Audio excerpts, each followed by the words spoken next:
Nagulat na lamang ang ibang mga biyahero at bystanders nang bigla na lamang nahulog ang isang motorista mula sa minamaneho nitong motorsiklo sa First Cram Street, Poblacion, Digos City sa Davao del Sur.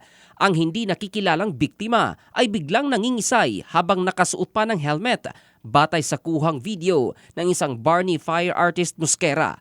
Ayon sa kanya, wala sa kanila lahat na unang nakakita ang sumubok na galawin ang biktima sapagkat di nila alam ang kalagayan ng lalaki.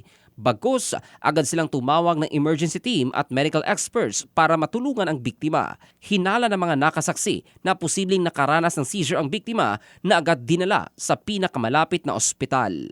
Ang balitang ito ay hatid ng Drive Max Adult Herbal Capsule para sa lalaking laging umaangat. Ito si Jofel Candado in the heart of changing lives ng Brigada News Philippines, the Music and News Authority.